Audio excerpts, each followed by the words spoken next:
ರಾಜ್ಯದಲ್ಲಿ ಅತ್ಯಂತ ಹಿಂದುಳಿದ ಭೋವಿ ಜನಾಂಗದ ಅಭಿವೃದ್ಧಿಗೆ ಈ ಬಾರಿ ತಳಮಟ್ಟದಿಂದ ಪ್ರಯತ್ನ ಪಟ್ಟು ಅವರನ್ನು ಆರ್ಥಿಕ, ಸಾಮಾಜಿಕವಾಗಿ ಮತ್ತು ಶೈಕ್ಷಣಿಕವಾಗಿ ಮುಂದೆ ತರುವಂತಹ ಯೋಜನೆಗಳನ್ನು ಈಗಾಗಲೇ ರೂಪಿಸಲಾಗಿದ್ದು ಅದನ್ನು ಕಾರ್ಯರೂಪಕ್ಕೆ ತರುವ ಪ್ರಾಮಾಣಿಕ ಪ್ರಯತ್ನ ಮಾಡುತ್ತೇನೆ ಎಂದು ಕರ್ನಾಟಕ ಭೋವಿ ಅಭಿವೃದ್ಧಿ ನಿಗಮ ಮಂಡಳಿಯ ಅಧ್ಯಕ್ಷರಾದ ರವಿಕುಮಾರ್ ತಿಳಿಸಿದರು.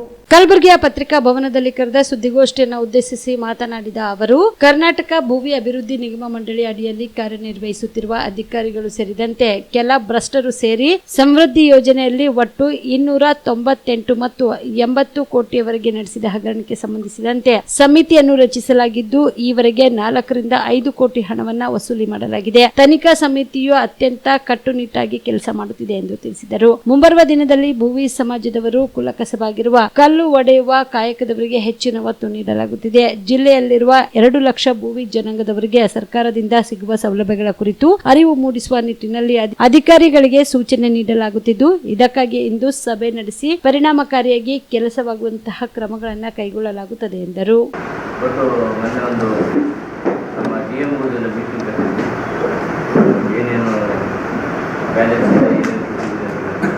ಅದರಲ್ಲಿ ಸುಮಾರು 80% ಬಿಡುಗಡೆ ಮಾಡಿದೆ ಎಂದು ನಾನು ಬರೆದಿನ ಮೊದಲು ಇನ್ನು 20% ಬ್ಯಾಲೆನ್ಸ್ 3,67,90,105 ರೂಪಾಯಿ ಬಿಡುಗಡೆ ಮಾಡಿದ್ವಿ. 20% ಬಾಕಿ ಅಂದರೆ 9,46,46,762 ರೂಪಾಯಿ. ಅದರಲ್ಲಿ 54 ಎಕರೆ ತೆರಿ ಜಮೀನು, ಇನ್ನು 30 ಎಕರೆ ಕೃಷಿ ಜಮೀನು. ಅದರಲ್ಲಿ 80% ಕೊಟ್ಟ ಮೇಲೆ 16 ಜನ ಇನ್ನು ಭೂ ಮಾಲೀಕರಿಗೆ 40 ಫಲಾನುಭವಿಗಳನ್ನು ಕೊಟ್ಟಿದ್ವಿ. ಇನ್ನು 16 ಜನ ಬ್ಯಾಲೆನ್ಸ್.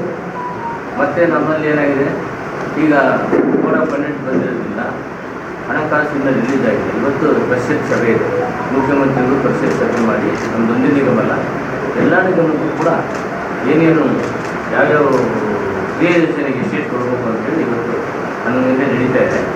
ಆ ಫಂಡ್ಸ್ ಬಂದಮೇಲೆ ಆ ಕ್ರಿಯಾ ಯೋಜನೆಯನ್ನು ನಾವು ರೂಪಿಸ್ತೀವಿ. ಹಿಂದೆಲ್ಲ ಏನಾಗಿದೆ ಅಂದರೆ ಈ ವೆಹಿಕಲ್ ಸಾಲ ಸೌಲಭ್ಯ ಒಂದು 4 ವರ್ಷ 5 ವರ್ಷ ಚೆನ್ನಾಗಿರ್ಬೇಕಾಗುತ್ತೆ, ಆಮೇಲೆ ಗುಜರಿಗೆ ಆಗ್ತಕ್ಕಂಥ ಕೆಲಸ ಆಗುತ್ತೆ. ಅದಕ್ಕೋಸ್ಕರ ಶಾಶ್ವತವಾಗಿರುತ್ತೆ ಅವ್ರಿಗೆ ಉದ್ಯೋಗ, ಪರ್ಮನೆಂಟ್ ಆಗಿರುತ್ತೆ. ಅವ್ರು ಹೋದರೆ ಅವ್ರ ಮಕ್ಕಳಿಗೆ ಸಿಗಬೇಕು, ಅವ್ರ ಮೊಮ್ಮಕ್ಕಳು ಸಿಗಬೇಕು. ಆ ಥರದೊಂದು ಕ್ರಿಯೆ ಯೋಜನೆ ಹುಡುಕ್ತಾ ಇದೆ. ಭೂ ಒಡೆತನ ಅದು ವಂಶ ಪರಂಪರೆ ಬಂದೇ ಬರುತ್ತೆ. ಇದ್ರ ಜೊತೆಗೆ ಹಿಂದೆಲ್ಲ 10 ಲಕ್ಷ ಉದ್ಯೋಗ 10 ಲಕ್ಷ, ಅದನ್ನು ಕಡಿಮೆ ಮಾಡಿ ಆಮೇಲೆ ಸ್ವಸಹಾಯ ಸಂಘ ಅಂತೇಳಿ ಹೆಣ್ಮಕ್ಳು ಒಂದು ತರಕಾರಿ ವ್ಯಾಪಾರನೋ ಒಂದು ಬೀಡ ಅಂಗಡಿನೋ ಏನಾದ್ರು ಮಾಡ್ತಕ್ಕಂಥದ್ದು 1 ಲಕ್ಷ ರೂಪಾಯಿ 50,000 ನಾವು ಕೊಡ್ತೀವಿ, 50,000 ಬ್ಯಾಂಕ್ ಕೊಡ್ತೀವಿ. ನಾವು ಕೊಡ್ತಕ್ಕಂಥ ಸಬ್ಸಿಡಿ 50,000 ಫ್ರೀ ಇದೆ. ಅದೇ ರೀತಿ 2.5 ಲಕ್ಷನೂ ಕೊಡ್ತೀವಿ. ಅದರಲ್ಲಿ 1.5 ಲಕ್ಷ ನಾವು ಸಬ್ಸಿಡಿ ಕೊಡ್ತೀವಿ, 1 ಲಕ್ಷ ಮತ್ತೆ ಪುನಃ ವಾಪಸ್ ಕಟ್ತೀವಿ. ಇದ್ರ ಜೊತೆಗೆ ನಮ್ಮಲ್ಲಿ ಕಲ್ಲು ಹೊಡಿತಕ್ಕಂಥ ಜನಾಂಗ ಮೂಲ ಕಸುಬಾದ್ರಿಂದ ಅದಕ್ಕೆ ಜಾಸ್ತಿ ಒತ್ತನ್ನು ಕೊಟ್ಟದ್ದು. ಫ್ರೂಟ್ಸ್ ಬಿಟ್ಟು ಮತ್ತು ಫ್ಯಾಕ್ಟ್ರಿಗಳು ಈ ಥರದಲ್ಲಿ ಅದು ಯಾಕಂದರೆ ಶಾಶ್ವತ ಇದೆ.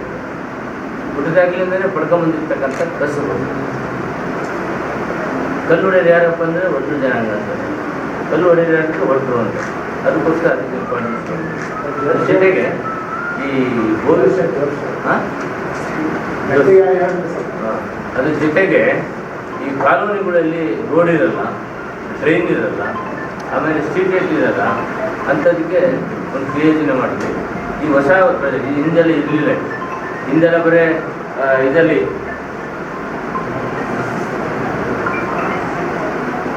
ಹಿಂದೆಲ್ಲ ಏನಪ್ಪ ಅಂದರೆ ನೇರ ಸಾಲ ಇತ್ತು, ತೊಗೊಂಡವರು ಒಂದು ಅಂಗಡಿ ತೋರಿಸೋರು ಮಾಡೋರು, ಅದೊಂದು 1 ವರ್ಷ ನಡೀತಕ್ಕಂಥದ್ದು. ಸುಬೇದಾರ್ ಕೇರ್ ಆಸ್ಪತ್ರೆ ಕಲಬುರಗಿ. ಕಲಬುರಗಿ ನಗರದ ಸೇಡಂ ರಸ್ತೆಯಲ್ಲಿರುವ ಟ್ರಾಮಾ ಎಮರ್ಜೆನ್ಸಿ 24x7 ಸೇವೆ ಲಭ್ಯ.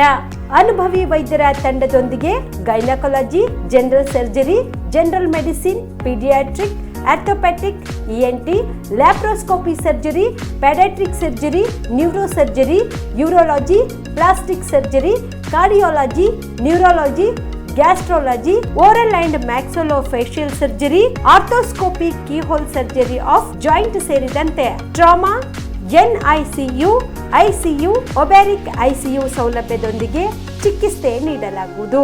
ಸುಬೇದಾರ್ ಕೇರ್ ಆಸ್ಪತ್ರೆಯಲ್ಲಿ ದಿನದ 24 ಗಂಟೆ ಎಮರ್ಜೆನ್ಸಿ ಚಿಕಿತ್ಸೆ ನೀಡಲಾಗುವುದು. ಹೆಚ್ಚಿನ ಮಾಹಿತಿಗಾಗಿ ಸಂಪರ್ಕಿಸಿ ಸುಬೇದಾರ್ ಕೇರ್ ಆಸ್ಪತ್ರೆ, ಇನ್ಕಮ್ ಟ್ಯಾಕ್ಸ್ ಆಫೀಸ್ ಎದುರುಗಡೆಗೆ, ಸೇಡಂ ರಸ್ತೆ, ಕಲಬುರಗಿ. Mobile number 9483517777.